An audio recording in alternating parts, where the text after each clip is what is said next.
सहेली।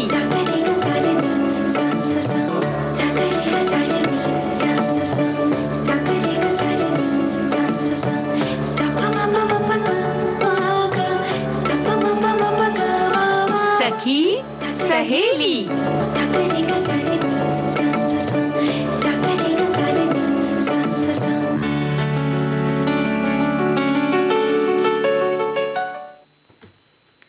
कार्यक्रम सुनने वाले हमारे सभी श्रोताओं, सभी सखियों को चंचल वर्मा और प्यारी बुआ का नमस्कार। नमस्कार। नमस्कार नमस्कार। प्यारी बुआ, मेरा भी नमस्कार आपको। अच्छा, अरे वाह, बहुत बहुत धन्यवाद और ढेर सारा प्यार स्नेह तुमको।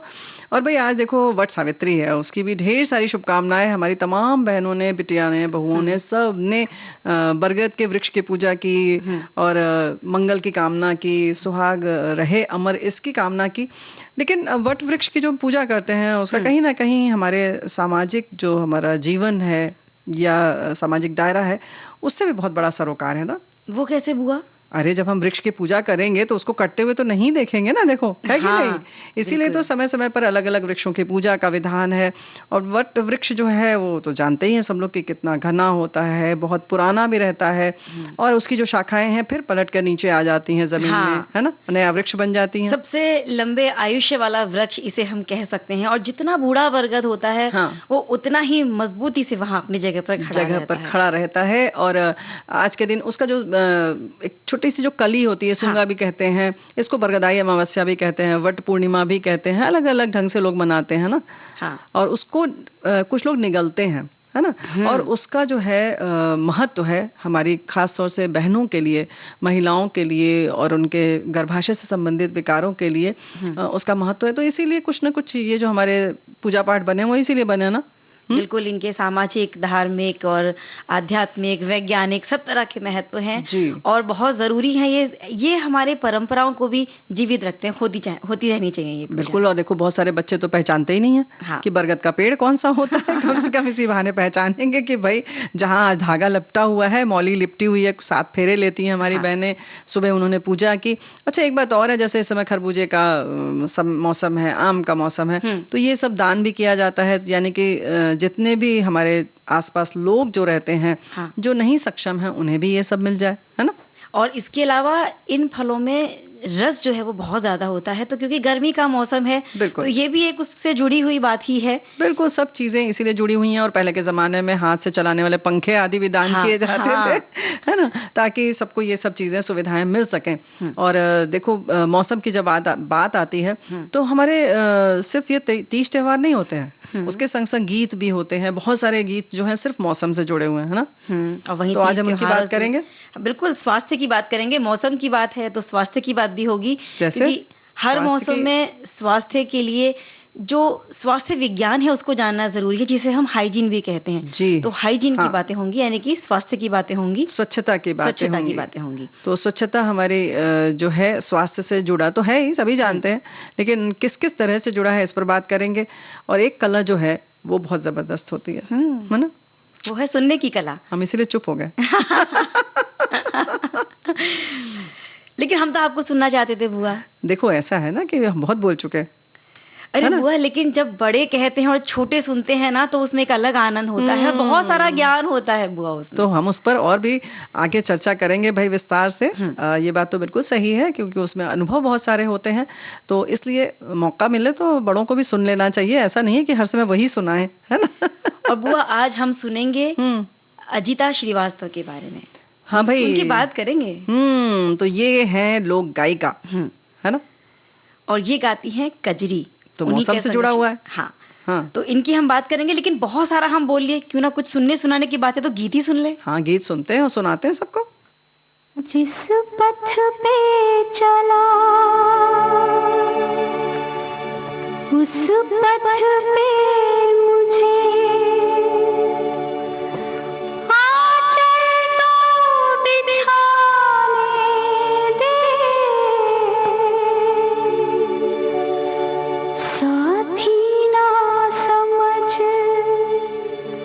कोई बात नहीं, मुझे साथ तो आने दे।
बुआ हम बात कर रहे थे अजीता श्रीवास्तव जी की, हाँ।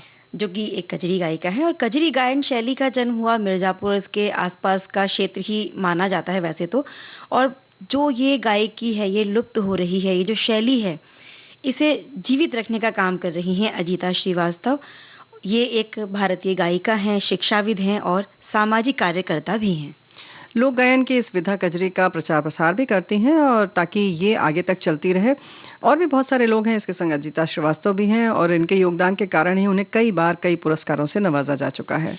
बुआ कहते हैं कि कजरी जो है एक ऋतु गीत, यानी कि एक मौसम में खास तौर पे गाई जाती है। सावन के महीने में बहुत पुरानी परंपरा है कि कजरी गाई जाती है, और उत्तर प्रदेश के पूर्वी भाग में कजरी को कजली भी कहते हैं। मिर्जापुर के आसपास माँ विंध्यवासिनी के आसपास का जो क्षेत्र है जिसे कजला देवी कहते हैं, वहीं से कजरी की उत्पत्ति हुई, और बनारस में कजरी मिर्जापुर से ही पहुंची और वहां पर बहुत अच्छे से इसे अपना भी लिया गया। जी हाँ, इन गीतों में विरह का बहुत मार्मिक वर्णन मिलता है। कई गीत श्रृंगार रस के भी दिखाई देते हैं। कई गीतों में प्रकृति वर्णन का सुंदर चित्रण मिलता है। कजरी गायन की बहुत सारी शैलियां भी हैं। कुछ में ठुमरी विशेष रूप से दिखाई देती है। और अजीता श्रीवास्तव जो है, इनका अगर हम थोड़ा सा परिचय की बात करें तो ये बनारस में, वाराणसी में, उत्तर प्रदेश में जो है वहाँ इनका जन्म हुआ, और प्रयागराज में प्रयाग संगीत समिति से ही संगीत की शिक्षा इन्होंने पूरी की। गोरखपुर विश्वविद्यालय से और बनारस हिंदू विश्वविद्यालय से इन्होंने स्नातकोत्तर यानी एमए की भी एमए पास किया इन्होंने। जी हाँ, वाराणसी के ही संगीतज्ञ विख्यात जो थे, जिन्हें कभी कभी मतलब जो लोक गायक थे और वैसे तो शास्त्री भी गाते थे, पंडित महादेव मिश्र की ये शिष्या हैं। उन्हीं के सानिध्य में उन्होंने मधुर आवाज़ के साथ साथ कजली गायन शैली को आगे बढ़ाने का काम किया है। अजीता श्रीवास्तव पर्यटन विभाग और सूचना विभाग के सहयोग से देश विदेश में इसकी पहचान बढ़ा रही हैं। साल 1977 की बात है जब कॉलेज में एक प्रवक्ता के रूप में इन्होंने कार्य करना शुरू किया, और साथ ही साल 1980 में ऑल इंडिया रेडियो के वाराणसी केंद्र के साथ इन्होंने अपने रेडियो करियर की शुरुआत भी कर दी। रेडियो के अलावा वो लखनऊ दूरदर्शन, संगीत नाटक अकादमी, उत्तर प्रदेश भारतीय सांस्कृतिक संबंध परिषद, विदेश मंत्रालय, NCZCC प्रयागराज सहित बहुत सारे विशेष जो विभिन्न संगठन हैं उनसे जुड़ी हुई हैं, और इनके चलते बहुत सारे प्रदर्शन भी कर चुकी हैं। तो ऐसे ही बहुत सारे मंत्रालय जैसे पर्यटन है, संस्कृति है, फिर दिल्ली सरकार है, भारतीय सेना, अन्य स्थानों पर कला के प्रदर्शन के लिए 2017 से 18 में वे 40 साल के शिक्षण करियर के बाद सेवानिवृत्त हुई। तब से उन्होंने राष्ट्रीय और अंतर्राष्ट्रीय स्तर पर कजरी और अन्य लोकगीत के संरक्षण और प्रचार प्रसार के लिए अपना समय पूरी तरह से समर्पित कर दिया, और इस गायन शैली को जिंदा रखने की कोशिश में लगातार जुटी हुई हैं।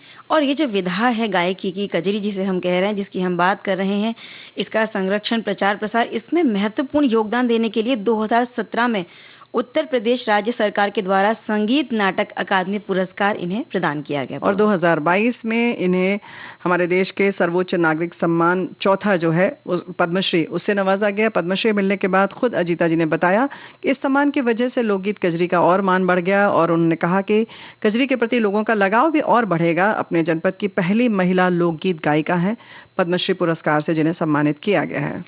और बुआ यही नहीं, इसके अलावा और बहुत सारे पुरस्कार इन्होंने प्राप्त किए हैं, जिनकी अगर हम बात करें तो साल 1921 में विश्व हिंदी शोध संवर्धन पुरस्कार, कजली कोकिला पुरस्कार, योग्य शिक्षा एवं कजली गायिका पुरस्कार, सार्क फोसवाल पुरस्कार, उत्तर प्रदेश सरकार द्वारा नारी शक्ति पुरस्कार, इन सब से भी उन्हें सम्मानित किया गया है। जी हाँ, और 2020 में काशी आनंद सम्मान, 2019 में हरित उत्तर प्रदेश, स्वच्छ उत्तर प्रदेश विशिष्ट सम्मान, कजली कार्यशाला मुख्य प्रशिक्षिका पुरस्कार, नमामि जागृति सम्मान, 2011 में वैश्य गौरव सम्मान, और इसी तरह से तमाम पुरस्कार उन्हें मिले हैं।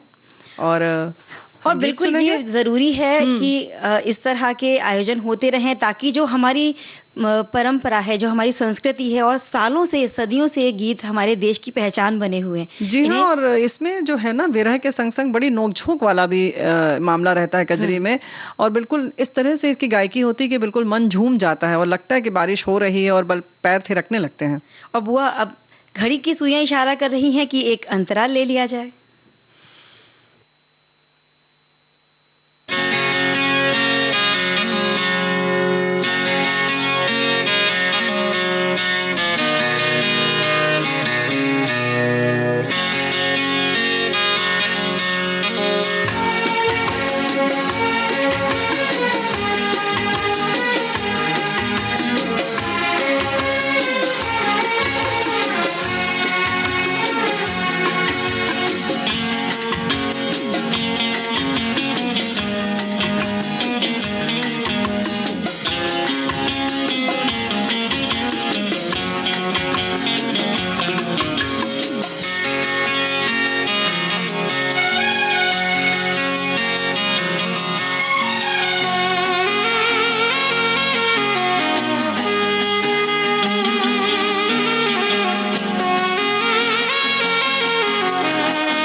बुआ कजरी की जब बात हुई तो आपने कहा कि इसमें विरह भी होता है, नोक-झोंक भी होती है, तो एक विरह जिस गीत में है और एक लड़की जो अपने माता-पिता से कह रही है कि सावन का महीना है बुला लो, ऐसा ही ये गीत सुनते हैं। बिल्कुल सुनते हैं।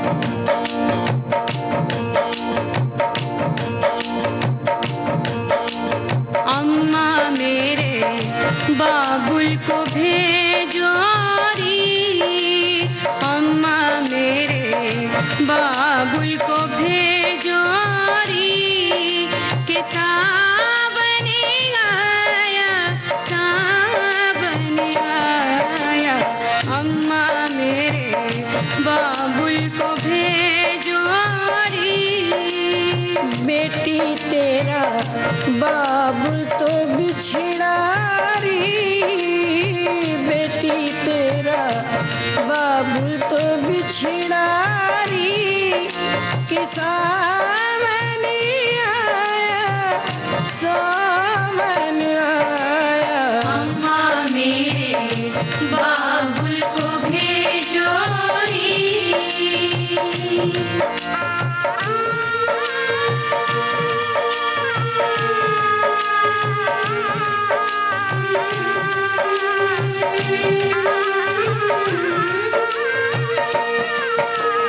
अम्मा मेरे भैया को भेजो री, अम्मा मेरे भैया को भेजो री, के सावन आया, सावन आया, अम्मा मेरे भैया को भेजो री, बेटी तेरा भैया तो बाला री, बेटी तेरा भैया तो बाला री, कि सावन आया, सावन आया, अम्मा मेरे भैया को भेजो री।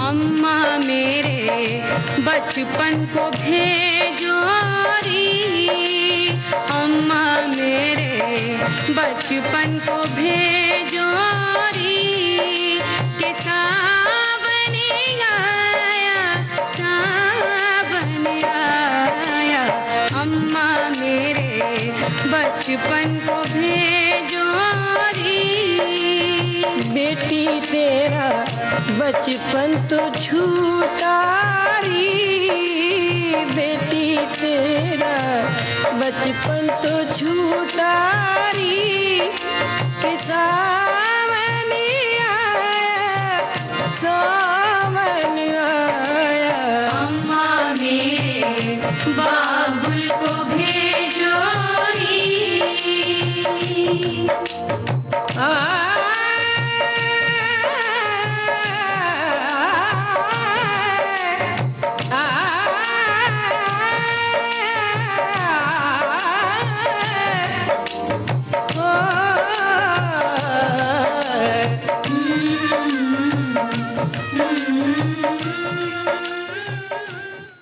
देखा ना, मन झूम गया। झूम गया और रोंगटे खड़े हो गए बुआ, एक बेटी की पुकार थी इसमें। हाँ, ये बात तो है, लेकिन जो धुन होती है लोक गीतों की, लोक परंपराओं वाला जो उसका आनंद है, जिसको कहते हैं ना कि एक अलग सी अपनेपन की खुशबू होती है, सौंधापन मिट्टी का जो एक रंग लिए हुए होती हैं ये गायकी, ये मन को छू लेती हैं। बिल्कुल।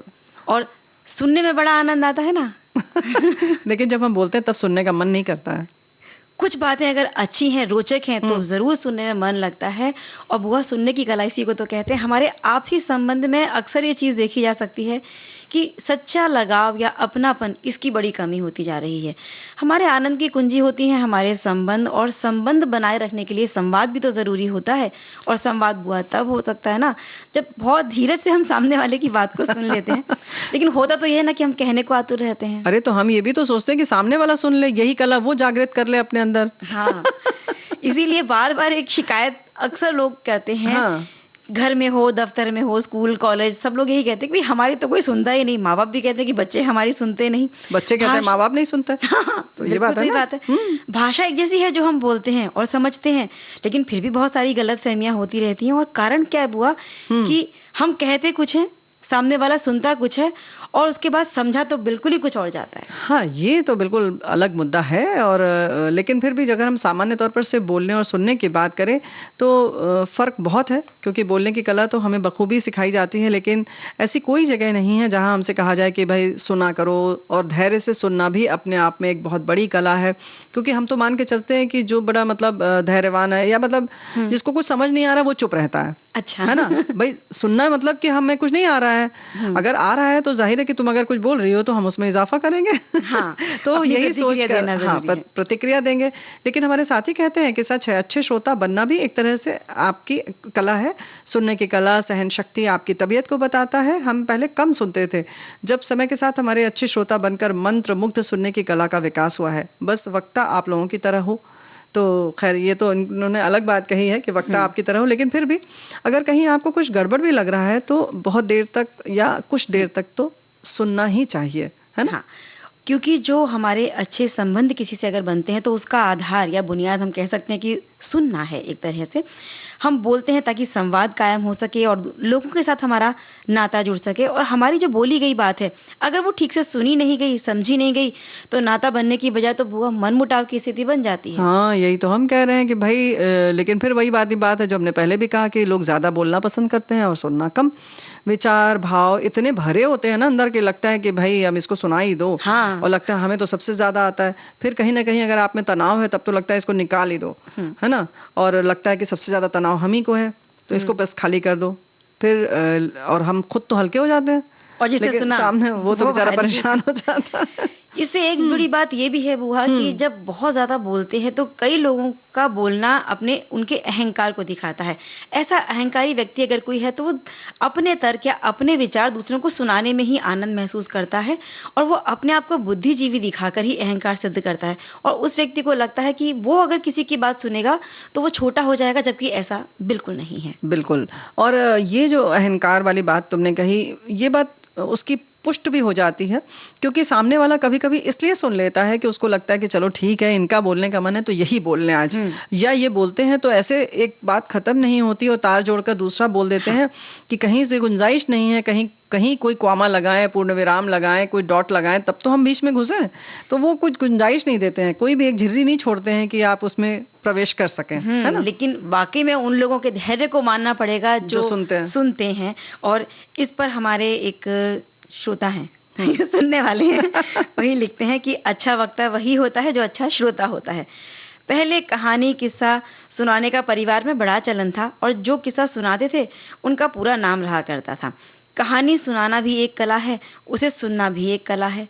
रात में घर के जो बड़े होते थे वो कथा जरूर सुनाते थे, पर कथा सुनाने का कथा सुनने का एक कायदा होता था। जब कथा सुनाने वाला कथा सुनाता रहे तो बीच में हूँ या हाँ बोलते रहने, यानी कि ये बताता है कि आप कथा को बड़े ध्यान से सुन रहे हैं। इसको हुंकारी भरते हैं ना। हाँ। बोलना कुछ भी नहीं है, सिर्फ हुंकार भरना है।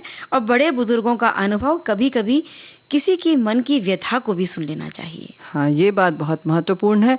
और जैसे कि होता है ना कि हम लोग बार बार कर रहे हैं कि संबंध प्रगाढ़ हों, तो स्वस्थ संवाद करने, प्रगाढ़ संबंध है तो किसी की बात को समझने और कुछ सीखने के लिए सुनना जरूरी है। जो ध्यान से सुनते हैं वही ठीक से समझते हैं और बाद में दूसरों को समझा भी पाते हैं। जिनमें सुनने की कला होती है वो सामने वाले के बोलने के ढंग और आवाज के उतार चढ़ाव को सुनकर उसके शब्दों का असल अर्थ जो है वो समझ जाते हैं। सुनना कोई यांत्रिक क्रिया नहीं है बल्कि कला है, और इसे भी कोशिश करके बेहतर बनाने की दरकार होती है। जो ऐसा कर लेता है उसके सफल, सुखी और संपन्न होने के आसार बढ़ जाते हैं। और इसीलिए कई बार ये सुनना बड़ा अच्छा लगता है। वो तभी जब बोलने वाले जो भी हैं वो बोलने की कला में कुशल हों, उनकी भाषा, उनकी शब्दावली का स्तर भी अच्छा हो। वहीं सुनने वाले तक कोई बात पहुंची या नहीं, वो इस बात पे निर्भर करता है कि श्रोता वहां मौजूद होकर भी मौजूद है या फिर नहीं है। अगर हम अपने मन में एक तरह से ये निर्णय ही बना लें कि जो बोल रहा है उसका बोलना व्यर्थ है या मतलब फिर उसको बोलने दो बस। हाँ, उसकी बात हमें अच्छी लगनी ही नहीं है, चाहे वो कितनी लाख पते की बात क्यों ना कहे, मगर हमारा मन अगर ये ठान चुका है तो उनकी किसी बात को स्वीकार ही नहीं करेगा। जिसको कहते हैं ना कान कान बंद करके सुनना। हाँ, या फिर एक कान से सुनना और दूसरे कान से निकाल देना।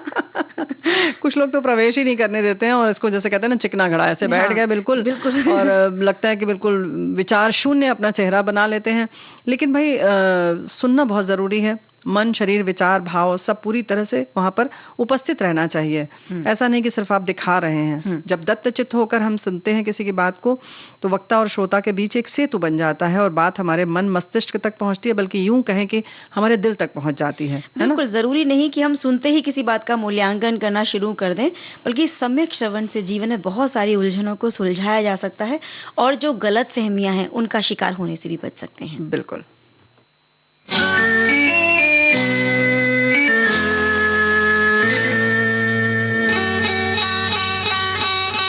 सुनो, कहो, कहा, सुना, कुछ हुआ क्या? अभी तो नहीं, कुछ भी नहीं। सुनो, कहो, अरे कहा, सुना, कुछ हुआ क्या? अभी तो नहीं, कुछ भी नहीं। अरे चली हवा, झुकी घटा, कुछ हुआ क्या? अभी तो नहीं, कुछ भी नहीं।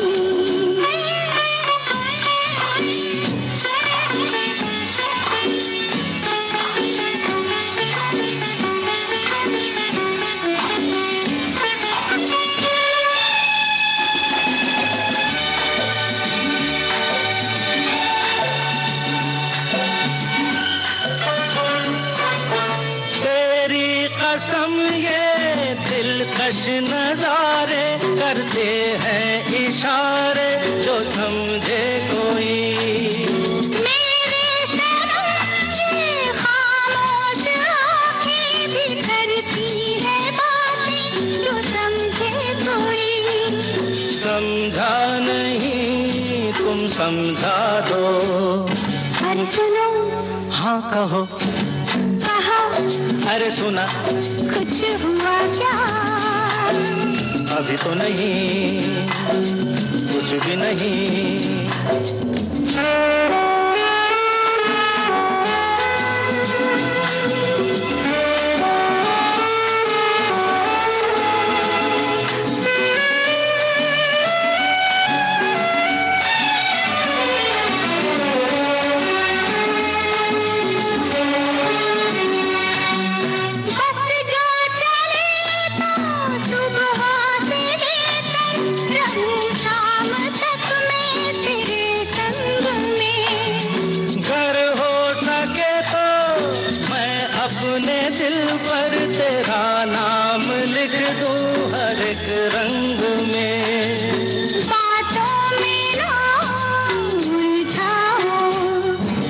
सुनो, हाँ कहो, हाँ कहा, सुना, कुछ हुआ क्या?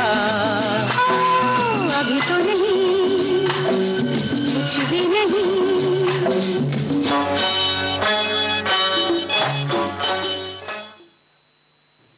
बुआ, हुआ तो कुछ जरूर है और हुआ ये है कि अंतराल का समय हो गया है।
भारती पर इस समय कार्यक्रम चल रहा है सखी सहेली, और अंतराल के बाद हम फिर से आ गए हैं।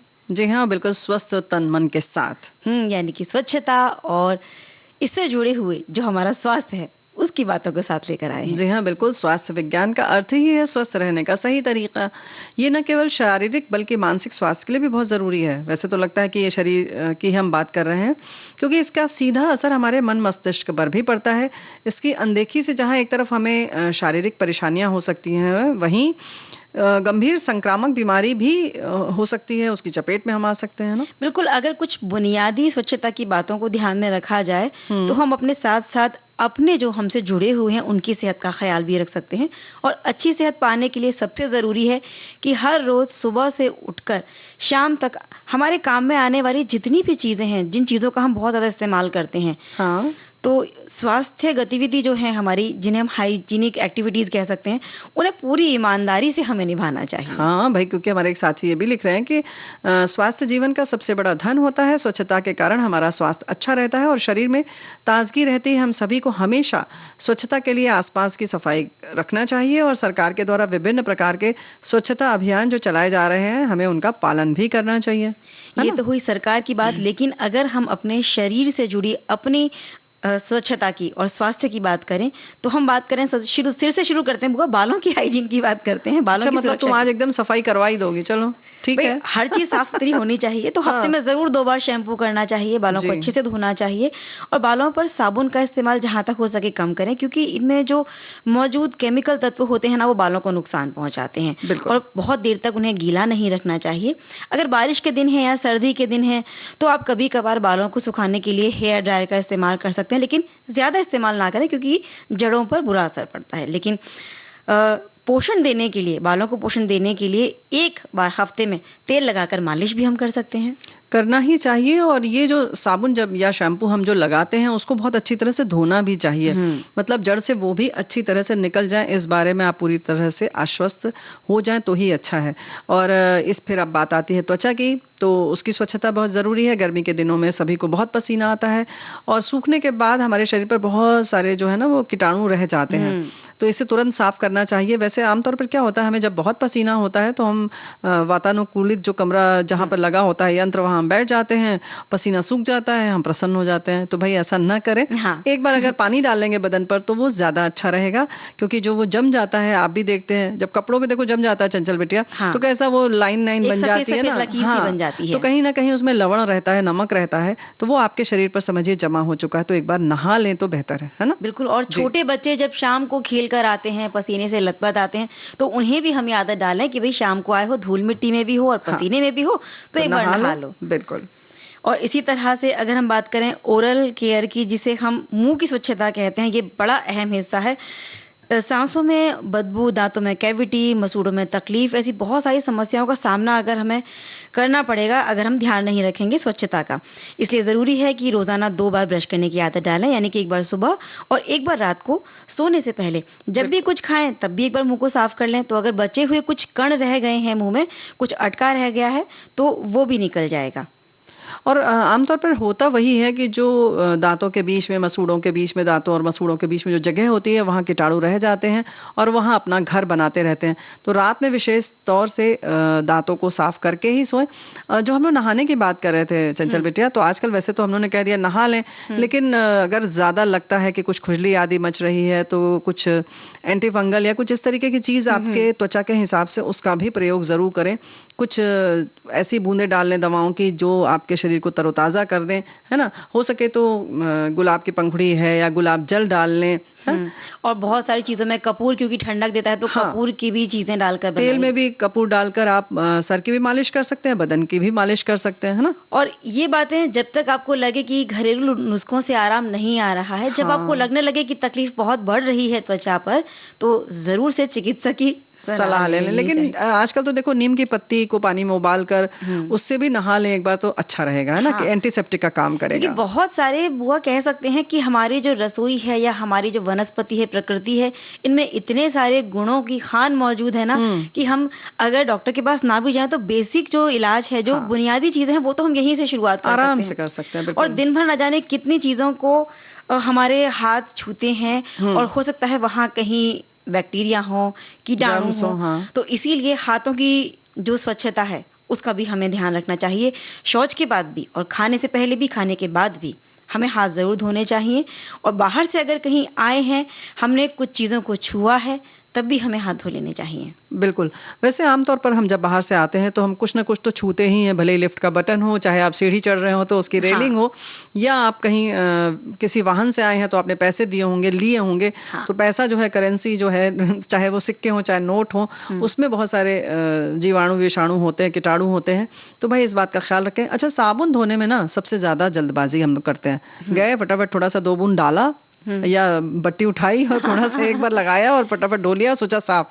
नहीं, जो उसका तरीका बताया गया है कि दोनों हथेलियों को पहले रगड़ें, फिर उंगलियों के बीच में दूसरी उंगली डालकर उसको रगड़ें, फिर पीछे रगड़ें, पूरी तरह से जैसे हम लोगों ने अभी कोरोना काल में बहुत हाँ। इस पर अभ्यास किया है, सीखा है, तो फिर उस पाठ को याद कर लें और उसी तरह से करें, है ना? और अगर आप किसी ऐसी जगह पर हैं जहां साबुन पानी मौजूद नहीं हाँ। है, तो सैनिटाइजर भी अपने साथ जी। रख सकते हैं, जो उस समय के लिए आपके हाथों पर जो बैक्टीरिया चिपक गए हैं उन्हें खत्म कर सकता है। और हाथ पैरों के नाखून भी समय समय पर काटते रहें। बच्चों के भी नाखून काटें, क्योंकि जब वो मिट्टी में खेलते कूदते हैं तो नाखूनों में गंदगी भरी रह जाती जी है, हाँ। जो कि आगे चलकर बैक्टीरिया बन सकते हैं। और महिलाओं में अगर हम बात करें तो जो उनके 4 दिन होते हैं जिन्हें हम माहवारी के दिन कहते हैं, तो इन दिनों में जो अंतरंग स्वच्छता है उसका ध्यान रखना बहुत ज़रूरी होता है बुआ। जी हाँ। और इसीलिए किसी अच्छे सैनिटरी नैपकिन का इस्तेमाल करें और 4 घंटे से अधिक तक एक नैपकिन को लगा के ना रखें। ना रखें, बिल्कुल। और चाहे रक्तस्राव हो रहा है या नहीं हो रहा है, उसको बदल ही लें। ये ना सोचें कि गंदा नहीं हुआ है तो उसको बदलें नहीं, क्योंकि समय समय पर उसका बदलाव बहुत ज़रूरी है। कहीं ना कहीं पसीना होता है या और तरीके के पानी आदि लगते रहते हैं उसमें, तो इस बात का बराबर ख्याल रखें। हर शरीर का हर अंग जो है वो सूखा ज़रूर रखें, कहीं पर भी नमी भी ना रहे। पानी तो बहुत दूर की बात है, नमी भी नहीं रहनी चाहिए।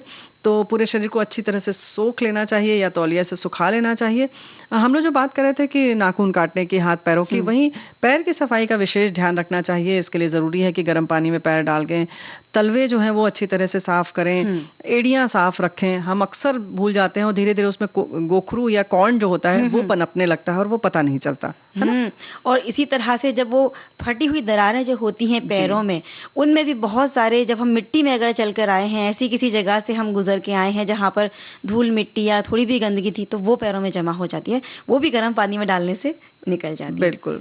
हमारे एक सुनने वाले लिखते हैं कि स्वास्थ्य वहीं पलता बढ़ता और बसता है जहाँ स्वच्छता का वास हो, घर हो या मोहल्ला। साफ सफाई में आलस स्वच्छता को बिगाड़ सकती है।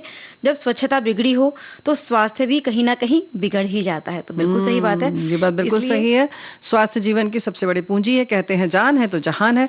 स्वच्छता का विशेष ध्यान रखना हम सब नागरिकों का कर्तव्य है। इसके लिए सरकारें ही नहीं, हम आप नागरिकों की बड़ी जिम्मेदारी है।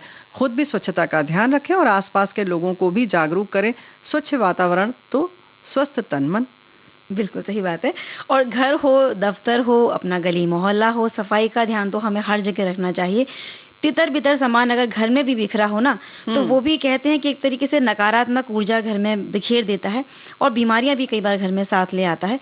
तो ऐसा ना करें, ध्यान रखें इन चीज़ों का, क्योंकि जब हम ये नकारात्मक ऊर्जा जब हमारे सब तरफ फैलती है तो हमारा आत्मविश्वास वो भी कम होने लगता है या हीन भावना भी मन में आने लगती है। हम अकेले या लोगों से दूर रहने लगते हैं।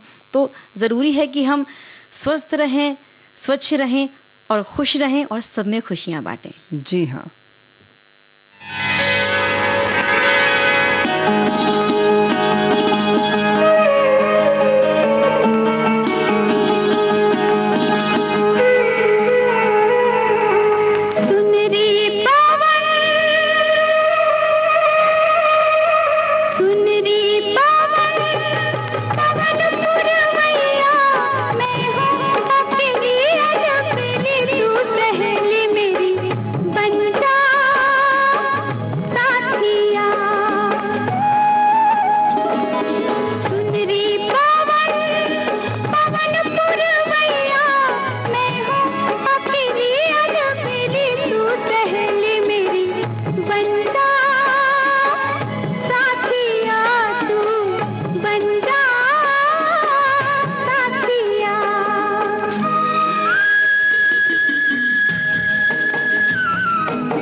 वह गर्मी इतनी पड़ रही है ना कि वाकई में पवन पुरवैया का झोंका भी अगर लग जाए ना तो बड़ी राहत दे जाता है।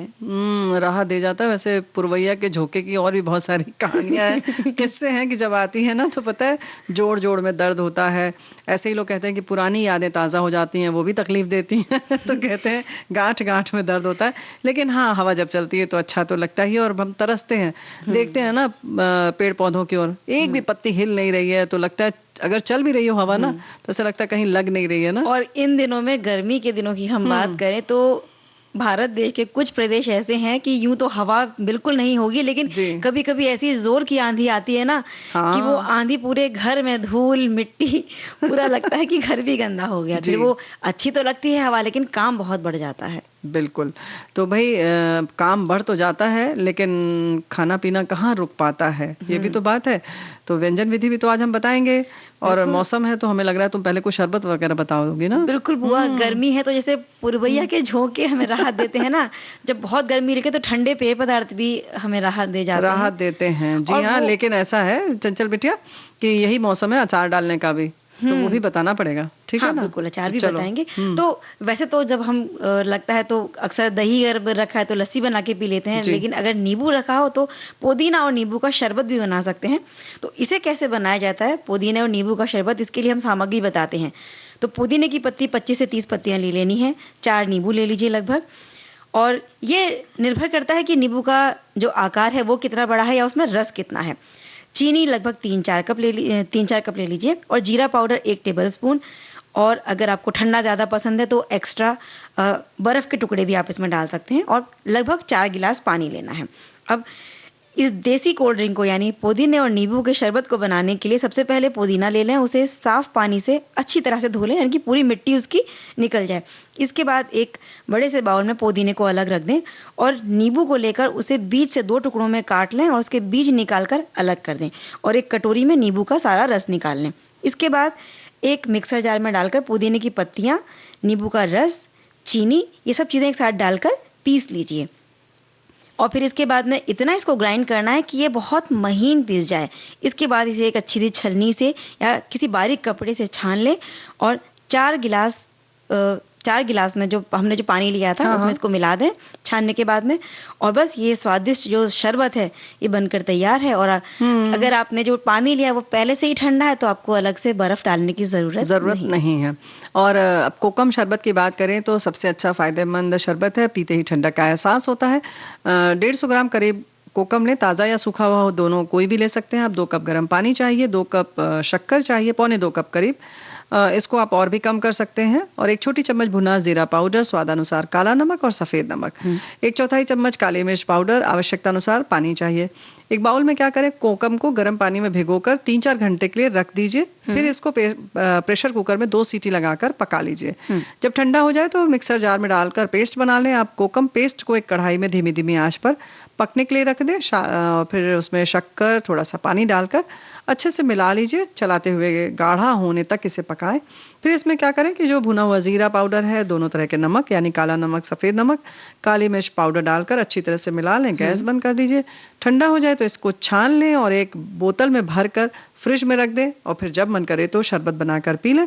ये सिरप तैयार हो गया और इसको आप कभी भी पी सकते हैं, लेकिन 1-2 महीने से ज़्यादा इसको न स्टोर करें क्योंकि इसमें हमने कोई प्रिजर्वेटिव वैसे नहीं डाला है। तो ये राहत देता है। एक गीत सुनते हैं, वो भी बहुत राहत देता है।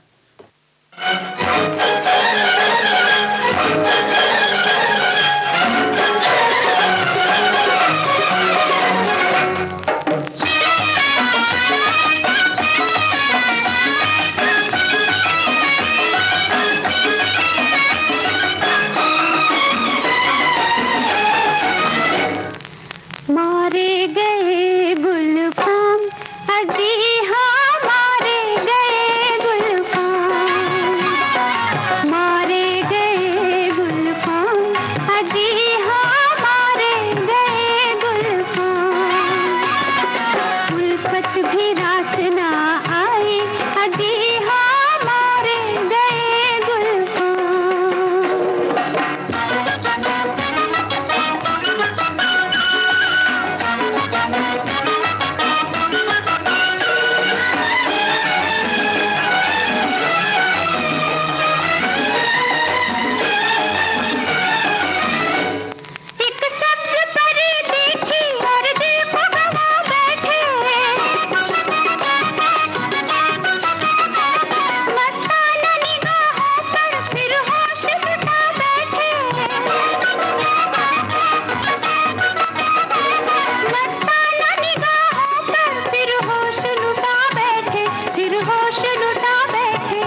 हंस के सजा पाई, अजी हाँ मारे गए गुलफाम, मारे गए गुलफाम, अजी हाँ मारे गए गुलफाम।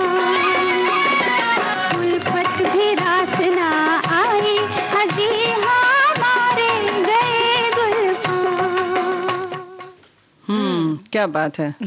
शरबत, उसके बाद प्यारा सा गीत, और अब अचार की बारी आ गई। बिल्कुल, मीठे के बाद में थोड़ा सा चटपटा हो जाए और खाने में भी स्वाद ला देता है तो अचार। देखो यही तो मौसम है ना, अभी क्या किया जाए, आम आ रहा है, कटहल आ रहा है, आम का कुछ बहनों ने मीठा अचार डाला होगा। कटहल की अगर बात करें तो सब जगह तो नहीं मिलता है, लेकिन जहाँ मिलता है वहाँ डाल सकते हैं। बहुत छोटा वाला नहीं लें, थोड़ा सा बड़ा वाला लें, क्योंकि बहुत छोटा वाला जो होता है बतिया जिसको कहते हैं, वो तो सब्जी आदि के लिए ठीक रहता है। थोड़ा सा बड़ा वाला लें, उसको भाई हम तो यही कहेंगे कि कटवा छिलवा के लाएं घर में। हाँ, मुश्किल सबसे बड़ी बहुत है। मेहनत इसी में लगती है, उसको काटने छीलने जी, में। तो वो कर लें, और उसके बाद उसकी जो फाक है उसको लाके अच्छे से धो लें। उसके बाद उसको आप एक सीटी दे दीजिए कुकर में चाहे तो, नहीं तो खुले भगोने में भी आप उसे पका सकते हैं। थोड़ा ठीक है? पानी डालकर। हाँ, अच्छे से उसको अच्छे से 1 गिलास पानी डाल के कर दीजिए, और पानी उसके बाद बहा सकते हैं आप, बहा दीजिए। उसके बाद उसको कपड़े के ऊपर थोड़ा फैला दीजिए थोड़ी देर ताकि के जो लिए। पानी है वो सूख जाए। पानी जो अतिरिक्त है वो तुरंत, और गरम गरम फैला दीजिए, ऐसा नहीं कि थोड़ी देर भगोने में पानी में पड़ा है, ऐसा बिल्कुल ना करें। तुरंत छन्नी में छाने उसको, तुरंत फैला दीजिए, थोड़ा सूख जाए, करीब 2-3 घंटे पड़ा रहने दें, चाहे पंखे के नीचे या धूप में, दोनों कर सकते हैं। और उसके बाद क्या करें कि किसी भगोने में ले लें उसको। 2 किलो अगर है तो उसमें करीब 250 ग्राम करीब नमक डाल दें, जैसे कि अंदाज से जो सब्जियों जो आप बाकी अचारों में डालते हैं उसी तरीके से। जब हम उबालने रखेंगे तो उबालते समय ही हमें नमक डालना है। नहीं, नमक नहीं डालेंगे। अब जब हमने उबालने के बाद जब उसकी फाके रख ली भगोने में, तब नमक डाल देंगे और हल्दी डाल देंगे। जितना नमक है उसका लगभग आधा मात्रा में हम हल्दी डाल देंगे, और दोनों चीज को मिलाकर छोड़ देंगे करीब 1-2 दिन के करीब। 2 दिन करीब आप छोड़ दें, या 1 रात भी अगर छोड़ देंगे तो पर्याप्त है। उसके बाद इसका मसाला तैयार करना होगा। उसमें वही है कि जिसको मंगरेला बोलते हैं, कलौंजी लोग बोलते हैं, वो करीब 1 बड़ी वाली कलछी या 1 टेबल स्पून जो होता है वो, और धनिया नहीं, मेथी जो है, मेथी को थोड़ा सा भून लें भगवान इस पे कढ़ाई में सूखा बिल्कुल भूनना है आपको, बिल्कुल सूखा भून लें। फिर ऐसे ही सौंफ सूखा भून लें। इन दोनों चीजों को सूखा भून लें, दरबरा अलग अलग करके हाँ, अलग अलग भूने, लेकिन कलौंजी को नहीं भूनते हम लोग, और सिर्फ इन दोनों चीजों को भून लें, दरबरा पीस लें, और कलौंजी को भी पीसना नहीं है। ठीक है, तो अब ये मेथी और दाने को पीस दिया हमने, सौंफ थोड़ा सा दरबरा पीस लिया, और ऐसे ही लाल मिर्च पाउडर ले लें, और इन सब चीजों को उसमें मिला दें। और उसके बाद हींग आप डाल सकते हैं 1 चम्मच, और ये सारी चीजें मिलाने के बाद अच्छी तरह से किसी बर्नी में या जार में उसको भर दें शीशे के, और उसके बाद खूब टाइट करके, जिसको कहते हैं ना अचार की तरह ठूस के भरना, वो भर दें, और उसके बाद उसमें तेल भर दें। उसके बाद तो तेल जो है वो हमें कच्चा डालना है कि उसको कई बार तेल में हम तेल को गरम करके खौला के भी ठंडा करके डालते हैं। कुछ लोग, देखो ये बिल्कुल व्यक्तिगत मामला है, और भाई हम जैसे अगर बात करते हैं तो हम तो बनाते हैं तो हम कच्चा तेल डाल देते हैं और ठीक ठाक रहता है। तो ये निर्भर करता है, कुछ लोग कहते हैं पता नहीं कैसा तेल है बाजार का, तो वो गरम कर लेते हैं, उबाल लेते हैं, और सारा फिर उसको ठंडा करके डालते हैं। तो ये आपके ऊपर निर्भर करता है। उसमें हाँ एक बात और है कि 2 किलो है तो करीब आप पाव भर उसमें आम डाल दें, चाहे कद्दूकस करके डालें, चाहे फांक डाल दें, थोड़ा सा खट्टापन आ जाएगा तो स्वाद बढ़ जाएगा, और कार्यक्रम में स्वाद बढ़ेगा गीत से।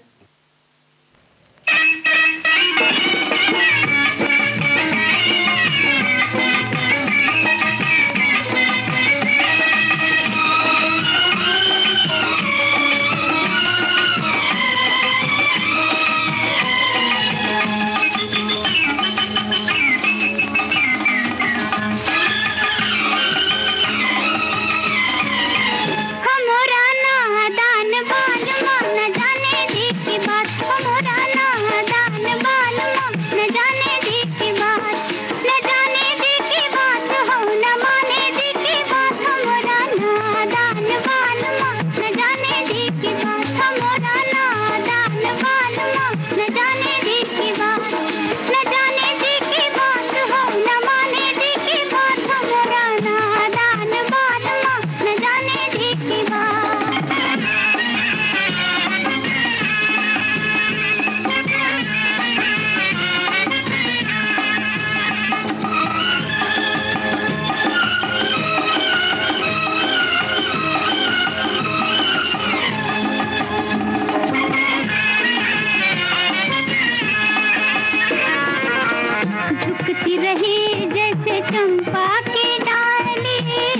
चमकती रही जैसे चंपा की डाली, फिर भी न समझा बगिया का माली, फिर भी न समझा बगिया का माली। रोगी बना दी ये छोटी सी जान, तोबा तोबा बुरी है ये मर्दों की जात। मोरा नादान बालमा न जाने दे की बात, मोरा नादान बालमा न जाने दे की बात, न जाने दे की बात हो न माने दे की बात। मोरा नादान बालमा न जाने दे की बात।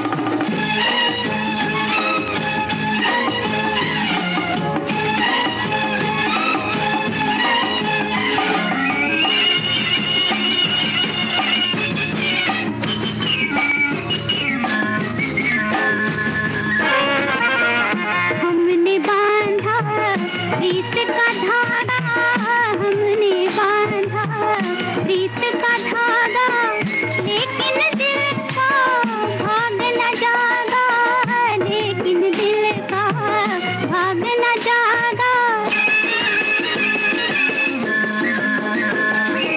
उल्फत का अब तक मेरा लाजवाब हमने समझा, आएगा लेकर बारात। मोरा नादान बालमा न जाने दे की बात, मोरा नादान बालमा न जाने दे की बात, न जाने दे की बात हो न माने दे की बात। मोरा नादान बालमा न जाने दे की बात।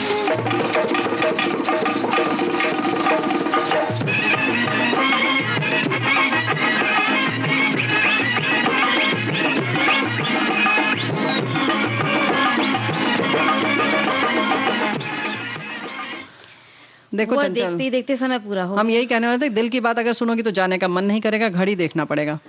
बिल्कुल मन तो नहीं करता, लेकिन विदा लेने का समय हो चला है तो जाना तो पड़ेगा ताकि अगली बार आ सके।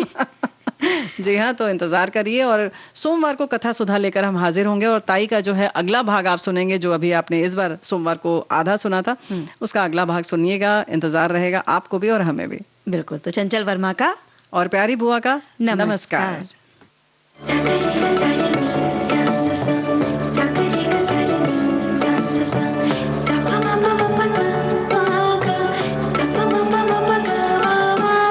सखी सहेली।